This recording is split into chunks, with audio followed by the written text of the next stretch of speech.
মওদুদিবাদের খপ্পরে পড়বেন না, ধ্বংস হয়ে যাবেন। এই জামাত সাইদি সাহেবকে ধ্বংস করেছে। না হয় সাইদি সাহেবের মতো মানুষ আজকে নির্দোষ হওয়ার পরেও জেলে থাকে না। কাদিয়ানীরা যেমন একটা ভ্রান্ত আকীদা এবং কাফের, এরকম অনেকগুলো ভ্রান্ত মতবাদ যারা রাসূলের আদর্শের বাইরে নিজেদের ব্যক্তি আদর্শ প্রতিষ্ঠা করে এদেশের সরল মনা মানুষদের ঈমান ধ্বংস করতে চায়।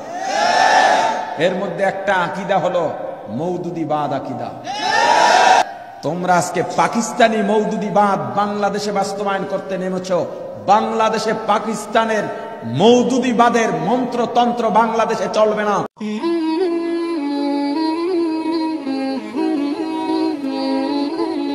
আসসালামু আলাইকুম ওয়া রাহমাতুল্লাহ। সুপ্রিয় দর্শক, হাবিবুর রহমান মিসবার চতুর্থ স্ত্রী তানিয়া আক্তার লাইভে আসার পর হাবিবুর রহমান মিসবা আবার তার লাইভের জবাব দিয়েছে। সেই দুইটা ভিডিও আপনাদের দেখাইছি।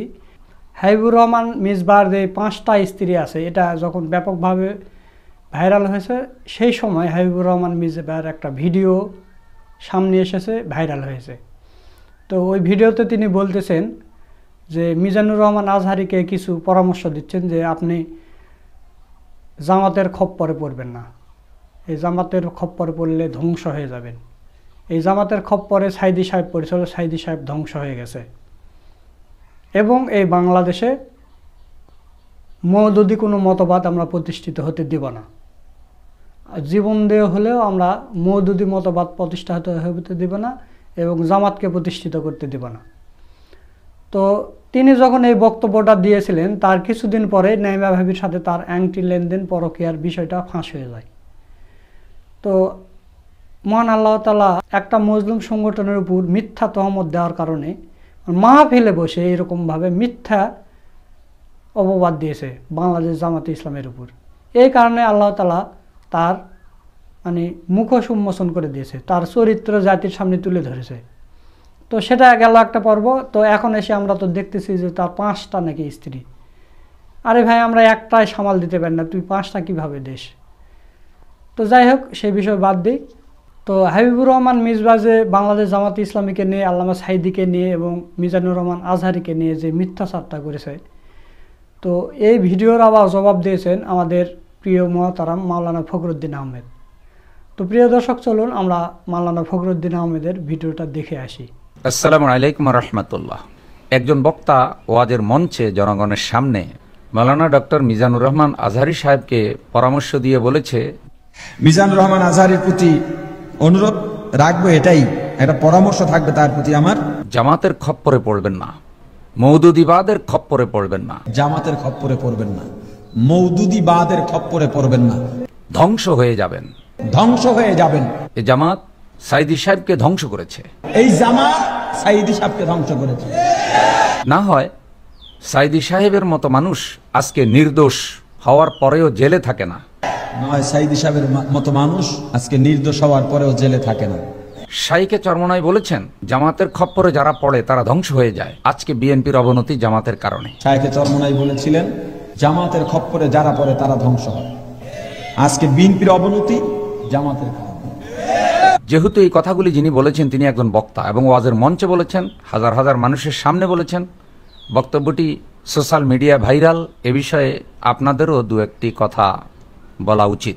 দেখুন দিনী বন্ধুগণ, একজন আলেমের কথা হওয়া উচিত সত্য, ন্যায়, নীতি, ইনসাফের মানদণ্ডে উত্তীর্ণ। আপনাদের কাছে বিচার রাখলাম, যেই সংগঠন আল্লামা সাইদির মেধা যোগ্যতাকে কোটি কোটি মানুষের কাছে পৌঁছিয়ে দিল। আল্লামা সাইদি এদেশে গতানুগতিক একজন ওয়াইজিন ছিলেন না, শুধু একজন বক্তা ছিলেন না, তিনি ছিলেন একামতে দ্বীনের একজন রাহবার।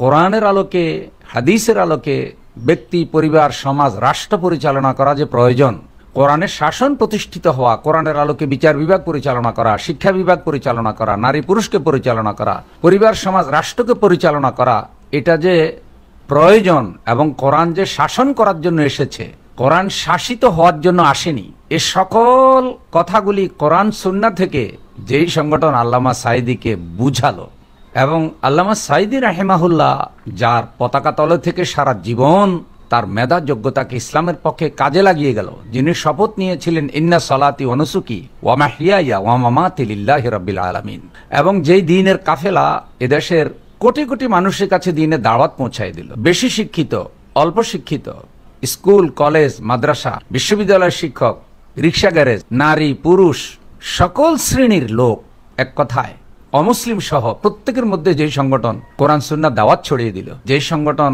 জনগণকে বুঝাচ্ছে যে কোরআন শুধু পড়লেই হবে না, কোরআন বুঝতে হবে, জানতে হবে, মানতে হবে, শিখতে হবে, সেই সংগঠন আল্লামা সাঈদীকে ধ্বংস করেছে। আল্লামা সাঈদী যে লক্ষ কোটি মানুষের কাছে কোরআনের বয়ান পৌঁছায় দিতেন, সেই মঞ্চগুলো কারা ব্যবস্থা করত? তখন ফেসবুক ছিল না, ইউটিউব ছিল না, গুগল ছিল না। অথচ আল্লামা সাঈদীর মঞ্চগুলো কেমন হতো যে মঞ্চ থেকে কোরআনের মাহফিলের শেষ মাথা দেখা যেত না। এই যে লক্ষ লক্ষ কোটি কোটি মানুষ কোরআনের ছায়াতলে এসেছে, এমনি এমনি তিনি কি কিছু ওয়াজিরা যেভাবে ওয়াজ ব্যবসা করে টাকা কামাই করে, তিনি কি এ ধরনের কোনো বক্তা ছিলেন? তিনি কোরআনের পক্ষে যে জাগরণ তৈরি করেছেন, বাংলাদেশের সব বক্তারা মিলে কি সেটা পাচ্ছে? তো সেই সাঈদীকে কি জামাত ইসলামী ধ্বংস করেছে নাকি সাঈদীকে তৈরি করেছে? বিচারের ভার দিলাম আপনাদের কাছে, আপনারাই বিচার করুন। সাঈদী সাহেবকে বিপদে ফেললো কারা? মামলা দিল কারা? আল্লামা সাঈদীর জানাজাটা পর্যন্ত কারা দিতে দেয় নাই? এই বৃদ্ধ বয়সে 80 বছরের পরে গিয়ে একজন আলেমের পরিবার পরিজনের কাছে থাকার কথা, ছেলে মেয়ের কাছে থাকার কথা, একটু ঔষধ, একটু সেবা, একটু কাপড় চোপড় ধুয়ে দেওয়া, একটু শীতকালে গরম পানি করে দেওয়া, শরীরটা একটু মেসেজ করে দেওয়া, এগুলা তারা করবে নাতিরা। সেই সুযোগ থেকে আল্লামা সাঈদীকে কারা বঞ্চিত করলো? অসুস্থ হওয়ার পরে স্ত্রীকে পর্যন্ত কারা দেখা করতে দেয় নাই? কারা আল্লামা সাঈদীর বিরুদ্ধে মিডিয়ায় অপপ্রচার চালিয়েছে? এই বক্তা তাদেরকে দায়ী না করে, তাদের ব্যাপারে কথা না বলে সে মুসলিম সংগঠনকে দায়ী করে দিল যে সাঈদী সাহেবকে ধ্বংস করেছে জামাত। এই জামাত সাঈদী সাহেবকে ধ্বংস করেছে। এর আকল বিবেক আছে? ন্যায় কথা বলার কোন শক্তি এই বক্তার আছে? আল্লাহ তাআলা কিন্তু উত্তম বিচারক।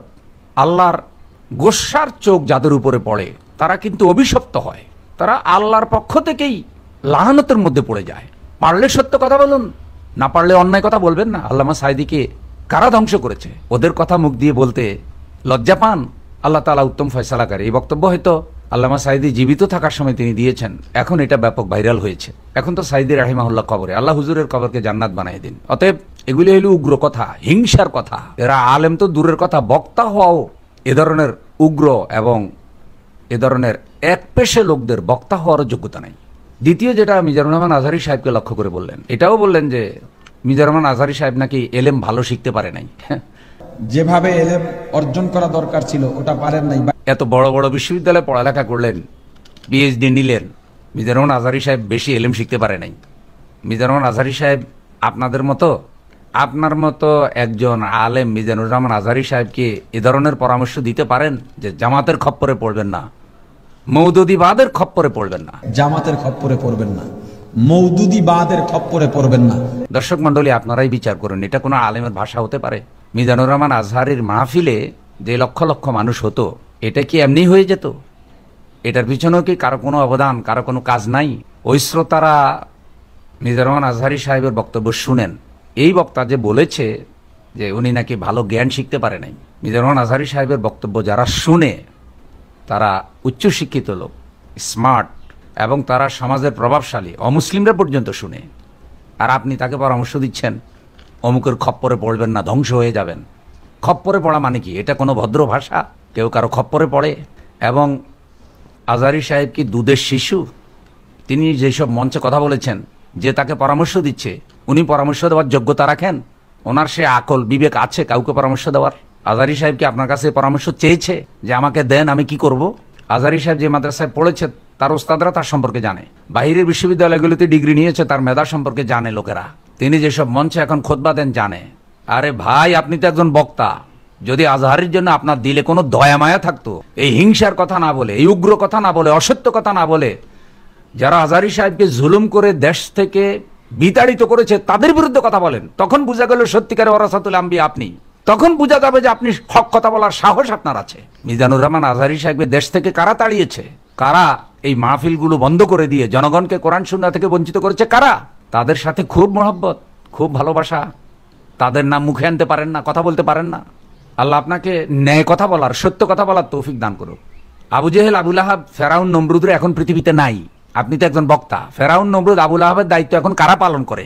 যারা হজরতে হামজার বুকে ছুরি চালিয়েছে, যারা হজরতে খাব্বাবের পিঠে লোহার রড গরম করে দাগ দিয়েছে, যারা হজরত ইব্রাহিম আলাইসাল্লামকে আগুনে নিক্ষেপ করেছে, তাদের উত্তরসূরি এখন নাই। তারাই তো আজকে মিজানুর রহমান আজহারি, আল্লামা সাঈদীদের দুশ্মন। কারণ আজহারি এবং সাঈদী সাহেব এবং আমির হামজারা আপনাদের মতো ওয়াজ ব্যাপারী না। তাদের বক্তৃতার একটা টার্গেট আছে, একটা লক্ষ্য আছে। তারা আল্লাহ জমিনে আল্লাহ দিনকে বিজয়ী করতে চায়, কোরআন সুন্নাহর আইনকে বিজয়ী করতে চায়। তারা ওয়াজ ব্যবসা করতে চায় না শুধু। এই জন্য আপনার চিন্তা চেতনা আর তাদের চিন্তা চেতনার সমান হবে কোত্থেকে? বন্ধুগণ, আমি যদি কোনো ভুল কথা আমার অজান্তে বলে থাকি, আল্লাহ আমাকেও ক্ষমা করুক। আল্লাহ তাআলা এই বক্তাকেও হেদায়েত দিক। ইসলামটা সবার, কোরআন সবার। দিন বিজয়ী হলে সবাই ফায়দা পাবে, সবাই উপকার পাবে। ইসলাম, কোরআন, নবী একটা দলের না। সুতরাং কথা বলার সময় একটু চিন্তা করবেন, যে দলেরই হোক না কেন, হক পথে যারা কাজ করে, এই সব আলেমদের মধ্যে পারস্পরিক হৃদ্যতা, ভালোবাসাটা থাকা উচিত। একে অপরের বিপদে ন্যায় কথাটা বলা উচিত।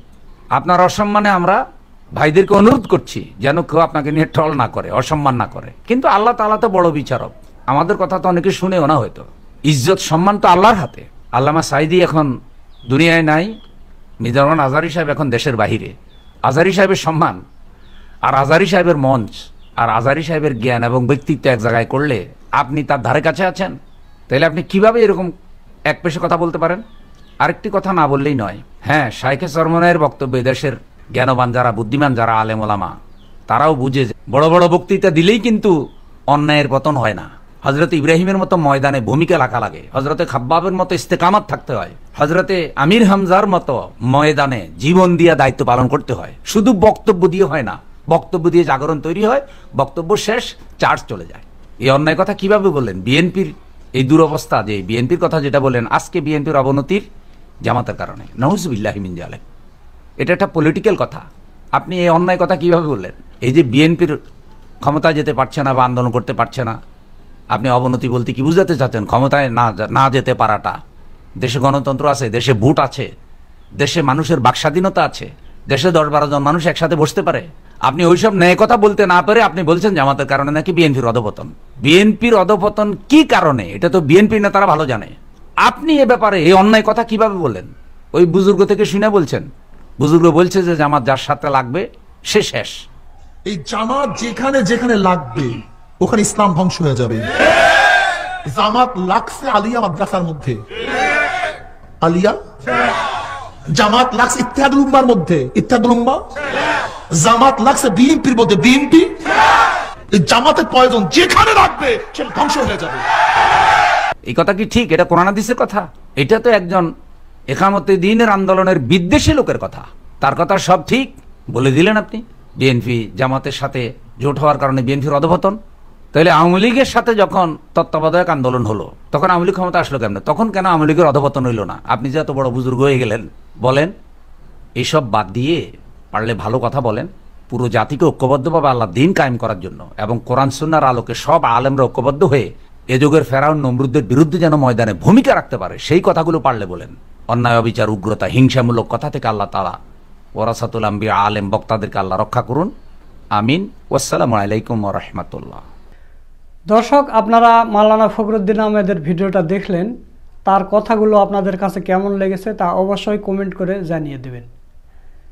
আর হাবিবুর রহমান মিজবা, সে নাকি মিজানুর রহমান আজহারিকে পরামর্শ দেয়। চিন্তা করতে পারেন, একটা বউ চোর, একটা লুচ্চা, যার নিজেরই এলেমের ঠিক নাই, সে আবার মিজানুর রহমান আজহারিকে পরামর্শ দিতে যায়। পরামর্শ দেওয়ার যোগ্যতা আছে? তার কোনো যোগ্যতা আছে? মিজানুর রহমান আজহারিকে পরামর্শ দেওয়ার যোগ্যতা আছে? এই কুয়াকাটা পরিবারে আসলে একটা লুচ্চা পরিবার। এই কুয়াকাটা পরিবার হচ্ছে একটা নোংরা পরিবার।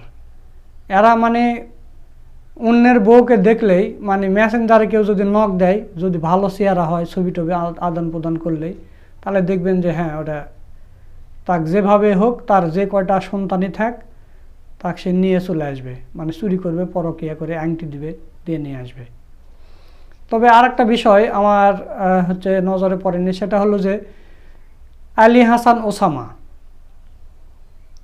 নাইমা ভাবির সময় কিন্তু আলী হাসান ওসামা খুবই তৎপর ছিলেন এবং সেই বিষয়গুলো ব্যাপকভাবে ভাইরাল করেছিল আলী হাসান ওসামা এবং খলিলুর রহমানের পক্ষে ছিল।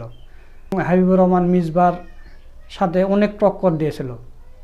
পরবর্তীতে এই জামাত শিবির ইস্যু নিয়ে বা মৌদুদিবাদ ইস্যু নিয়ে যখন আলী হাসান ওসামার দ্বন্দ্ব হলো জামাত শিবিরের সাথে, তো এরপর থেকে আর এই মিসবাহকে নিয়ে দেখতেছি আর কিছু বলতেছে না আলী হাসান ওসামা।